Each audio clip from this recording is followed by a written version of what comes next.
This story is based on real events that happened to me and my family while on our second vacation to Scotland. Names might be changed to keep our privacy and some details might be wrong, but for the rest, everything is what happened. Oh, and we all survived, winky face. Casper. My parents dragged me towards the pillar where the tour guide would meet us. It was the second day of our 2-week vacation to Scotland, and right now we were in the capital city of Edinburgh. Our hotel had given us a few tips and things to visit overnight, and eventually, the 3 of us decided that we would go to the Meerkat Ghost Tour in the Edinburgh dungeons. Exciting for the entire family, was what the hotel owner had said. In all honesty, I wasn't such a fan of ghost stories. I didn't like horror at all, actually. It was definitely not my favorite, nor could I take jump scares. So I wasn't that happy. My heart was pounding quite fast, and if I were to see even the slightest scary thing, like a spider, I'd probably jump in my father's arms to hide. No shame, I'm a scaredy cat. It had gotten pretty late, and we were waiting at a small cafe with a nice view on the Meerkat Pillar. Eventually, the tour guide arrived together with a German family of 4. The tour guide introduced himself and we started walking through the city. Edinburgh was beautiful. It was a pretty old city with a big history. The guide stopped every now and then at a building and told us an interesting story, before continuing on walking. The German family took pictures of everything while me and Mom listened carefully. Dad was taking pictures as well. We walked around the plaza, called the Edinburgh Mile, and after walking for a while we reached a small street, nearly hidden from the public. It was barely visible and we stopped to look around a bit. We were surrounded by houses and flats, 3 high each. The tour guide opened his bag and searched for the key to the building he'd take us in. After a while he found it. He opened the door and gestured for us to enter. The guide grabbed a lantern and started walking down some stairs. We followed him down the cellar-like stairs and the door closed shut behind us. Shivers ran down my spine as it was getting colder as the night grew older. Also because we went lower and lower underground. I looked over my shoulder at the door and nearly bumped into my father because we came to a sudden stop. The guide turned around and creepily looked at us. The dungeons appeared to be discovered quite recently. They had been closed off and forgotten due to the criminal world seeking refuge and dealing in the underground. The government wanted none of it and thus they closed it. Years passed and the dungeons got forgotten. At least, until recently, when someone found them by accident at the construction site of some building. Meerkat took the opportunity to make it into the ghost tour it was now. There were prop bodies and lights hidden throughout the dungeon, and if you listened carefully you could hear scary music playing in the distance. The guide focused his attention on us and started telling stories. I wasn't completely there though, I was distracted. I felt cold and somehow unsafe. I wanted to get out, even though there was nothing to worry about. I sought comfort in my mother's arms and tried to listen to the guide. But there was something, or someone, ominous around. I didn't feel secure, it was as if we were being watched from behind. We continued and got even deeper inside the dungeons as the guide took us to a closed-off section of the dungeons. It had been found by the workers of Meerkat while cleaning out and preparing the dungeons for their tours. Apparently it was the safe route from Edinburgh Castle to the outside world. The route had been forgotten and hidden for ages until they found it. Story goes that 2 of the castle's guards accidentally blew up the tunnel by firing the cannon, which indicated 1 o'clock at 1 a.m. instead of p.m. after having 1 or 2 beers too much. It fell off the wall and boom. Anyway, the tunnel was now closed off for visitors. Have I told you the story of room 17? Asked the tour guide. We all shook our heads, indicating he indeed hadn't. Very well. The guard put down the lantern on a rock and started his story. Again shivers ran down my spine, followed by a feeling of dread. I felt scared, anxious. But not unsafe. Not anymore. A long time ago, there was this hotel. Everybody forgot its name, location, and city. But it's around the city of St. Andrews. The story goes that the hotel had a haunted room, number 17. Of course, the room hadn't always been haunted.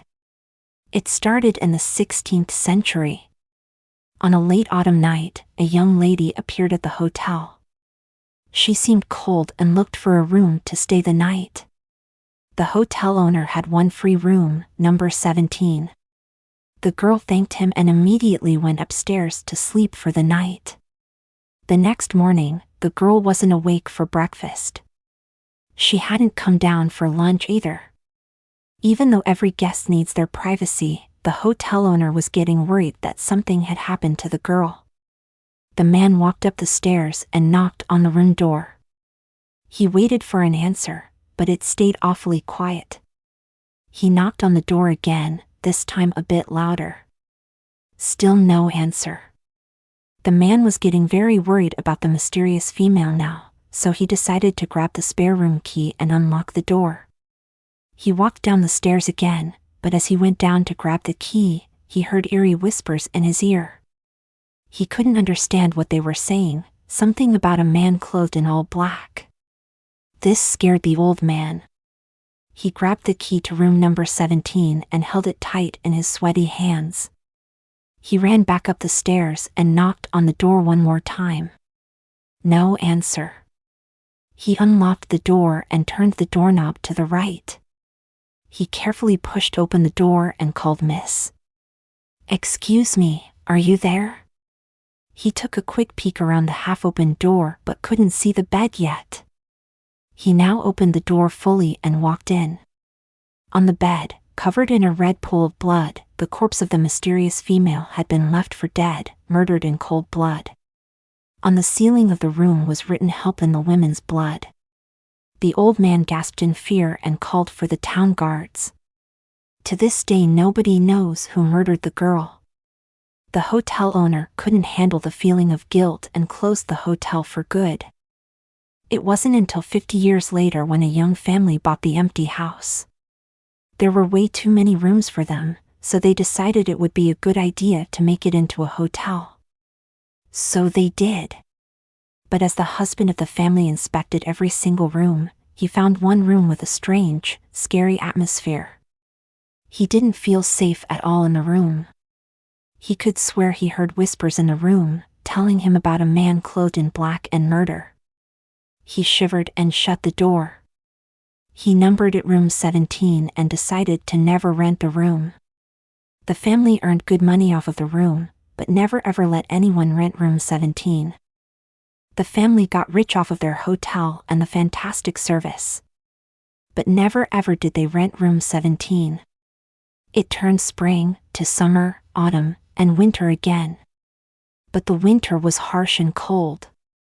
Chances of surviving without food or a roof above your head were near to null. Every room in the hotel was full, except for room number 17. The weather outside was harsh, it was snowing and the wind was sharp.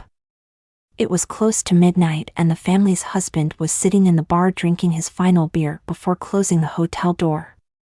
Suddenly he could hear a weak knocking on the door. He grabbed a torch and opened the door. He looked straight into the eyes of a young woman and her child. They seemed very tired and cold. They were soaking wet from the snow and freezing. If he didn't let them in, they would surely freeze to death.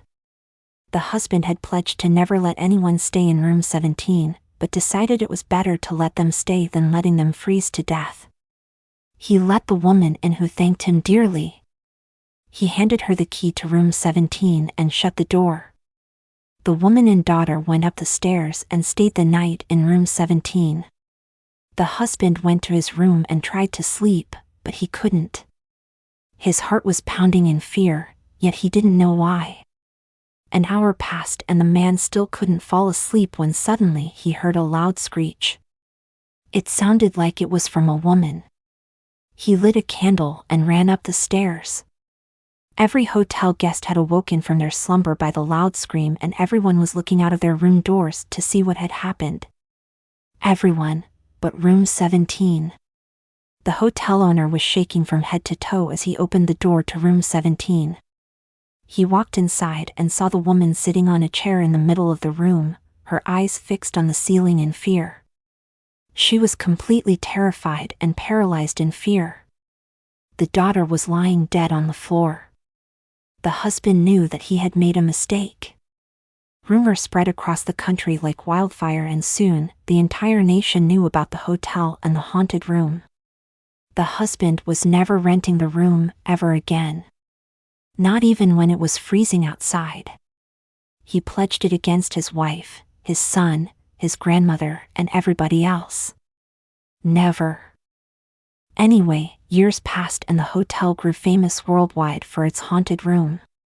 Word reached the Vatican, and a monk wanted to hear nothing of it. He thought it was all the biggest humbug, and he was going to prove it with his own life. The monk traveled all the way to Scotland, to the hotel, just to prove it was all a hoax. The monk sought contact with the hotel owner, and after discussing for a long while, the hotel owner decided to let the monk stay for one night, and one night only. The monk took his belongings inside the room, and the owner gave him 2 bells. One huge bell, which he could ring if he was in trouble. Dong it would sound. And a small bell, for if he needed something to eat or drink. Ding, it would sound. Night fell over the city, and the family's husband stayed awake for the night, scared of what might happen to the monk. For hours he waited, but nothing happened. The hotel owner's eyes grew heavy and he nearly fell asleep. Maybe he even did, until he got awoken by the sound of a bell. Ding! Ding! Ding! It was the small bell, being ringed over and over again. It got quicker and quicker, so the husband slowly made his way up the stairs. Suddenly, the big bell rang. Dang, it sounded through the entire hotel. The husband now ran up the stairs and opened the room as quickly as he could. In the middle of the room, the monk was sitting in a chair, his eyes fixated on the ceiling in fear. In his hands, the small bell. In the corner of the room, the big bell. Way too far for him to have been able to ring it. The hotel owners were now certain of the room being haunted by the mysterious woman who had been murdered there ages ago.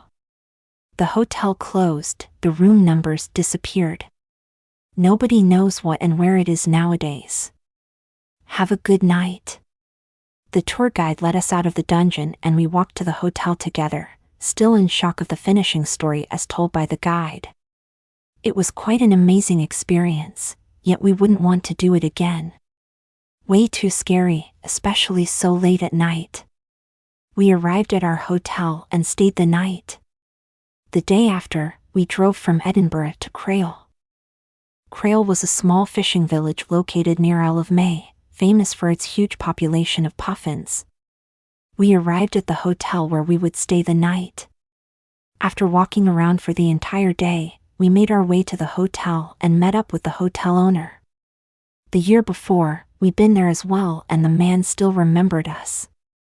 He was very nice and kind, and loved whiskey. Just like every real Scot. He told us stories about when he was younger. The owner took us to a room, which he had reserved especially for us. It was a big room with a nice view of the sea.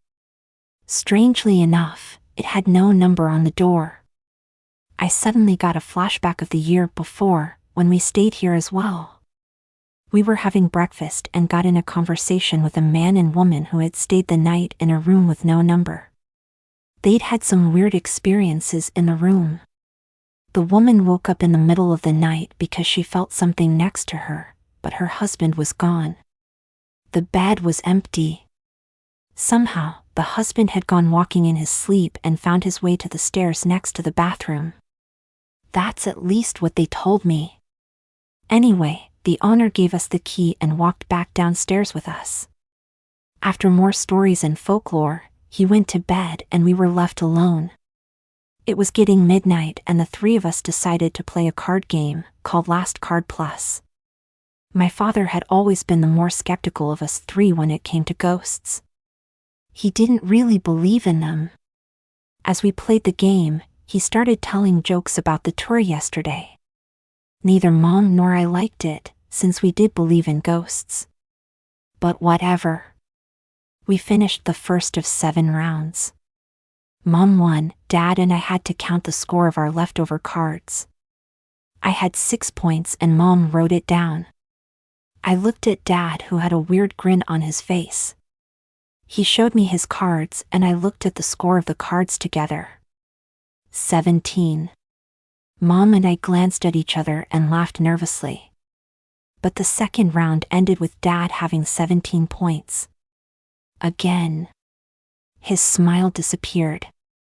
At the third round, his smile was completely gone, and at the end we counted our leftover points again. Dad's face had turned white now. 17 points, 3 times in a row. And at that moment the lights went out.